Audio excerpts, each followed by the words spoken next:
I wonder what the children's books in Abu Dhabi look like, what their contents are, and if they resemble in their messages some of the messages that Manar described in Israel.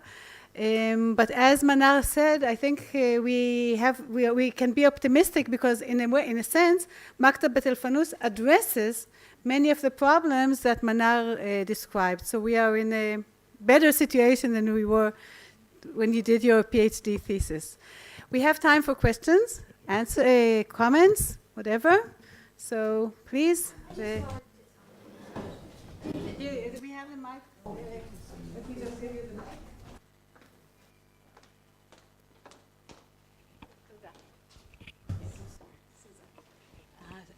David, I was unclear what your role is in the study, in your project. I'm sort of a behind-the-scenes support counselor.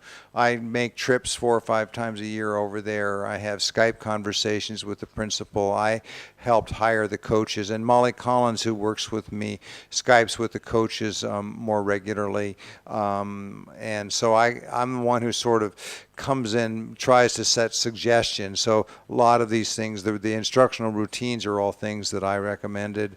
The checklists were things that I helped create. So I'm sort of giving them big picture guidance, and they're doing all the groundwork, and which is the real running of the school. Sure. The follow-up is, why is higher ed getting involved in schools? I mean, traditionally we think about higher ed institutions getting involved in teacher training in particular, but it seems like the focus here is on improving preschools in particular. That's part of the bigger context I didn't go into. The reason Vanderbilt and I'm there was because a little over 4 years ago, there was an approach from the Abu Dhabi government to Vanderbilt with the thought that it would lead to this establishing a school of education. And when we went over there, we realized, well, who are we to try to tell them, give guidance for teachers, and without knowing the society at all. And furthermore, we wanted to have a school, if we did, that was really practice-based in terms of where the training sites. So really, it was introduced as a model, but it was actually a model that was intended to be a site for training the teachers. And we're right now in a period of trying to figure where this goes and kind of what the purpose of it is. So it really has been trying to get a preschool that works, and now I'm trying to get a little bit of understanding about maybe some research out of it, but it's been a very applied kind of a project.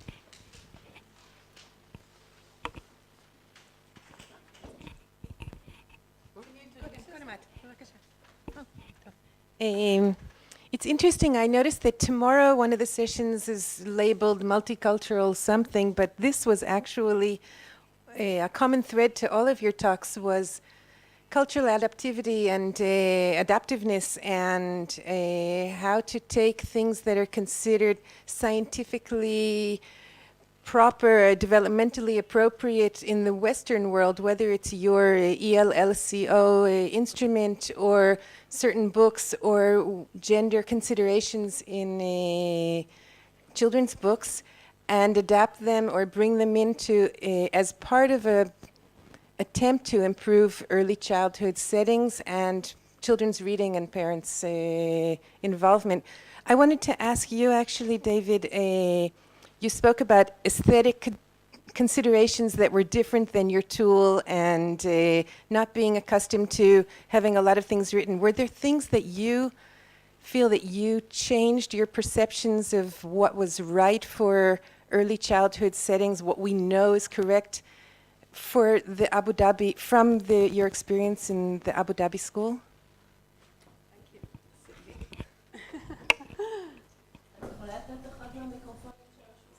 Maybe you can answer from there, and then we'll have. Yeah, we'll have. The others ought to come up here too. I'm not the only one going to answer questions, I hope. That's a very interesting question. And I think that the situation for me is that I have spent not that much time in the school, and so I've been learning about the school and the cultural, and sort of trying to make sure that we do things in ways that are acceptable. I think probably the shift that would be maybe the closest would be understanding the importance of public displays. They have celebrations of learning, and sort of the appearances of things is very important, how things look, and really valuing, making sure that there are, I didn't show these, but really beautiful displays of work, and that there are celebrations when the parents are invited in, and sort of that celebration of learning. I think that there's been probably there's more. And I don't know if this is reflecting the local values. Certainly the attention to learning basic sort of skills. There's a little bit more of that than I might have otherwise had. There's certainly the Arabic tradition has been very strong on memorization and learning basic kinds of skills. But to a very large extent, we went there and I felt like it was at least a reasonable thing to me to go and do, because the system had adopted very Western standards in terms of what they were trying to accomplish. I started with that new school model, and so it was clear that they wanted something that was pretty closely aligned with what I was familiar with, and so most of the changes have been toward bringing their schooling approaches and more close to what we have, and more distant from the sort of memorization models that they were more familiar with.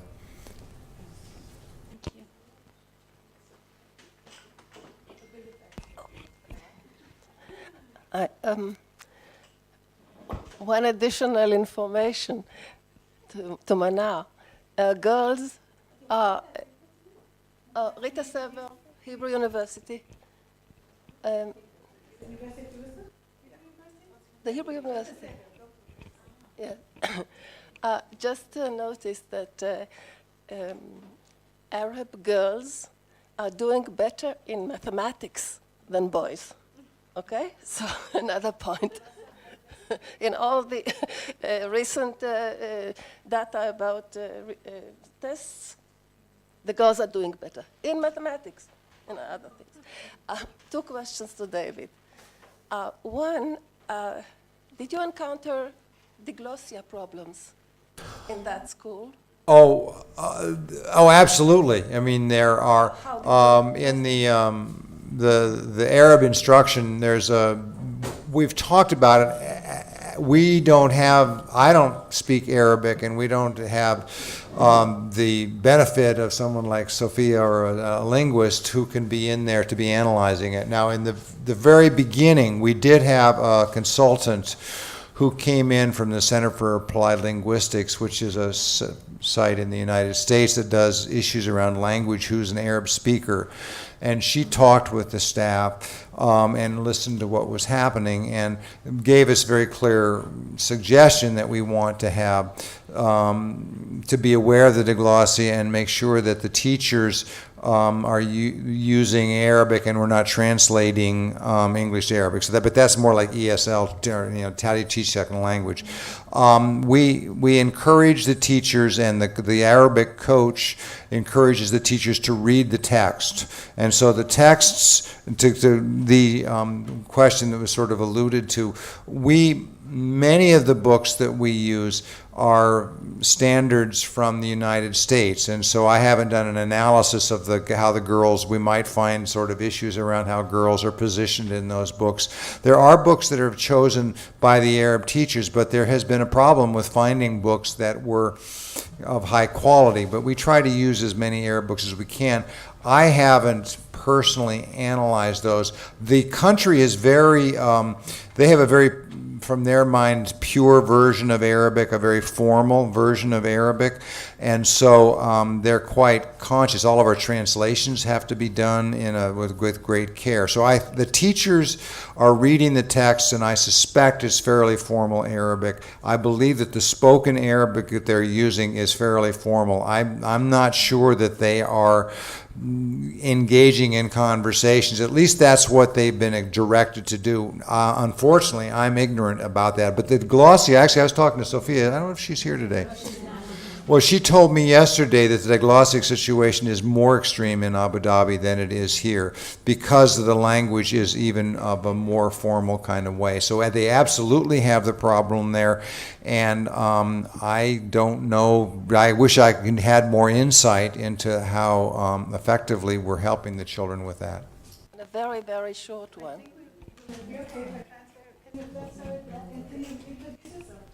My name is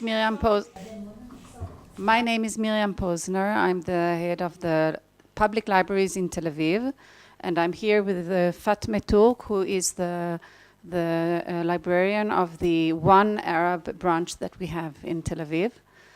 And what I understand from her, and she doesn't want to speak, so that's why I'm doing it, we purchase books from Lebanon and Syria, which means that we have more wider a collection of books to offer the kids than what was described before for the Maktabat Al-Fanoos. I suspect that the problem is, and maybe Galina can talk about it, is that you cannot distribute to kindergarten books from Lebanon or Syria in Israel, okay? But in the public libraries, we do have them.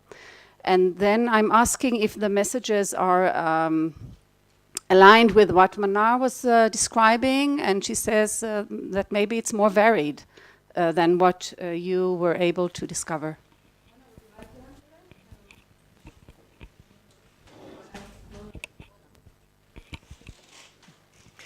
Well, I mean, I agree. Well, first of all, it's very hard to get books from Syria and Lebanon and print it here and distribute it. This is not, these are not books that are in the public library. These are books that are through the Israeli Ministry of Education.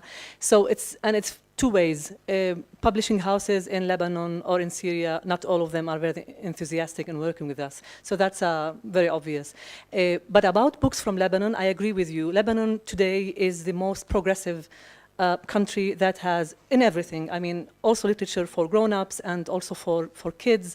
We have actually, the books that we took from the Arab world are all Lebanese. So they have different things there. But unfortunately, I mean, markets like Iraq, which is, I mean, Iraqi books are fabulous, fabulous, and they have a very long, rich heritage of culture in general and also in children's books back in the 60s and 70s when people here were, I mean, it's a pity. I mean, we don't see these books anymore. So we have a problem. Why?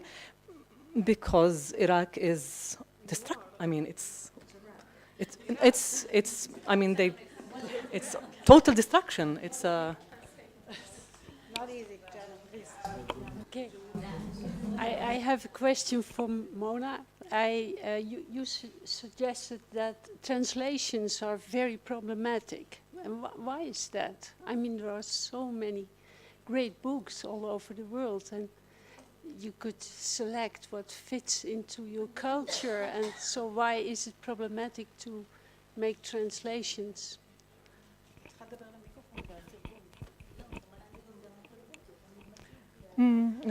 We have translated books actually, and I was saying that actually for this year we have 9 out of 16 books that are translated from Hebrew and from English.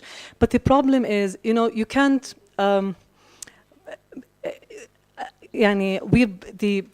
our target group are parents and families that are very diverse. So we don't, and the book has to fit at least for the minimum standard of cultural, religious. It has to be culturally sensitive. Otherwise, people will look at it. I mean, if you get a book with a blonde children all over, like traveling in the yellow bus to school, that doesn't speak to children who live in Nazareth or in Al-Fahim or in Naqab. and also the culture itself, the norms, the values, the social values. We need to. We had hard time picking up books to translate, but I think we succeeded in translating books that are universal. Books like, for example, Goodnight Alphonse, which is Swedish, or Caspian, or the yeah. Mm-hmm. Mm. And of course, you lose the whole structure of language too, which is very important for the Arab child to be exposed to. It's a matter of language. I know it's 4 o'clock, but I'm going to give Ronit the chance, and even though it's at the end. So I apologize for the delay, but I think it would be fun together. Okay, I'll try to be very, very short. I wanted to comment to Mona. Manar, sorry, Manar. The last thing you said in your very interesting talk was that you were expecting the Ministry of Education to impose criteria on children's books, and I just wanted to say that this might be a little bit dangerous. and sorry. Well, even if that happened, I'm not sure that you wanted such committees to be dictate might be a strong word. You don't want to. You don't, yeah. Yeah, but what I want to, I mean, it's a big discussion, and I know the time is short, so I'll try to get to my point. Is that I don't know, maybe more. Training to teachers, but children's literature courses, and sort of rather than committees. I was very brief. But you made your point. Dorit. I just want these questions to be in the air, and I don't want to help. One thing, and as I wanted to ask you, you said that there are 2 teachers in the class, one English teacher and one Arabic teacher. And from what I saw in Spain, when there was an English teacher and a Spanish teacher, and in Israel, in schools that tried to be Arabic and Hebrew, it was so difficult. So the question, it's really, how does it work? 2 teachers that come from different languages, it's difficult. What can you, and the other question that I just wanted to be in the air is that I think we have here a specialist in Hebrew literature for children. I want to ask Hannah, is it really the same in Hebrew literature? I know that in Dubile Bonello Bait, it is the same, that the girls are decorating the house while the boys are building the house. But is it like that in general, as strong as was said here? Anna, would you like to answer? And then I'll give David the mic.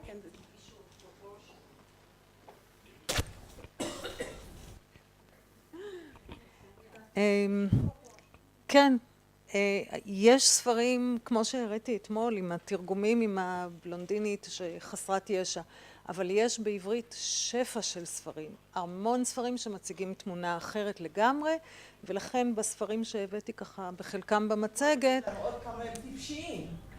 לא, המצגת הראשונה הייתה של ספרים טובים, ויש, זאת אומרת, צריך לדעת איך לבחור, אבל יש מה לבחור. זאת אומרת, פה הבעיה היא לא המבחר, אלא הבחירה. יצא לי משחק.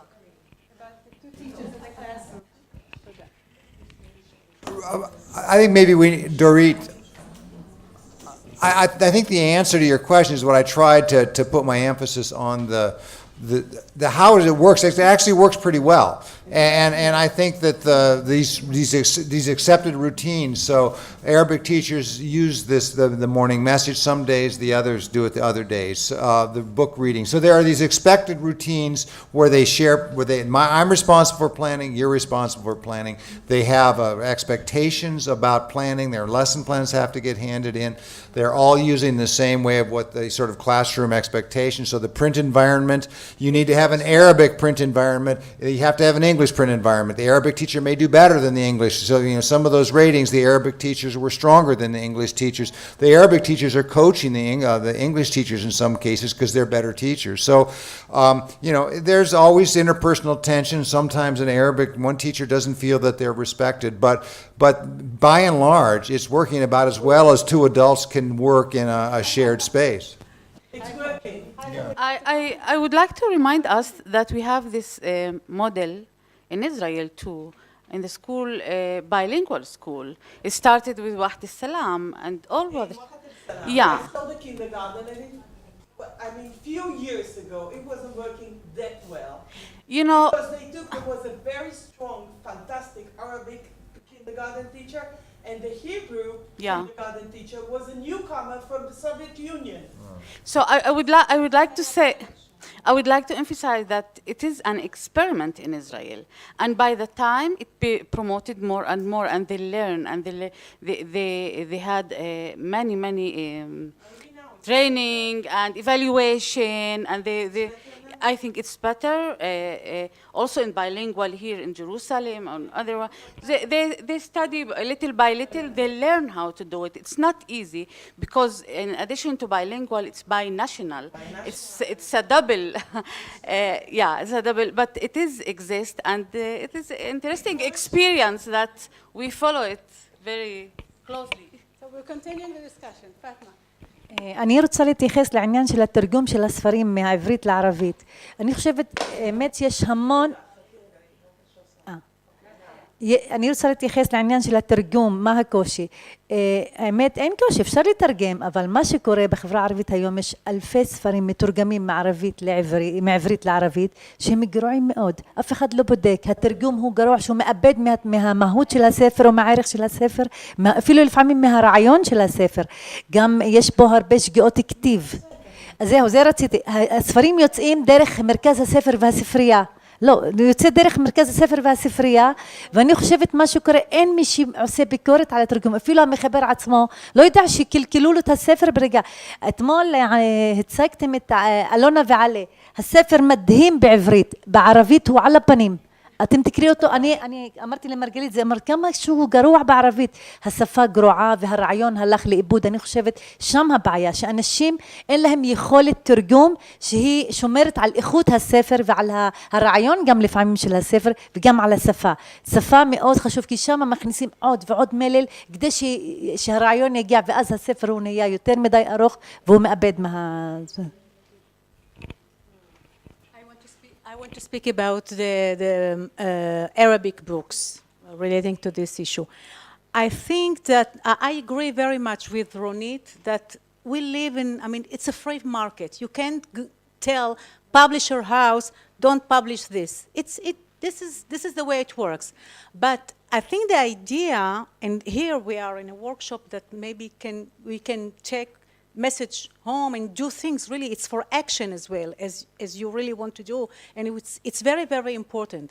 And the idea of making, for example, workshops for authors that's you have mentioned, and working on that, and after that, yes, and translators as well. And after that, like what we have in the Ministry of Education for the Hebrew books, we have Mitzad Asfarim. So there is a list of the educational ministry which is suggested for kindergarten, etc. And you can build this list, but now you have something very little to build, but it will grow up, and you are doing now a big change. This workshop is part of it, and you have to take this to the culture, to the workshop, to the industry, and go further. I think this is the thing that. Okay, thank you very, very much.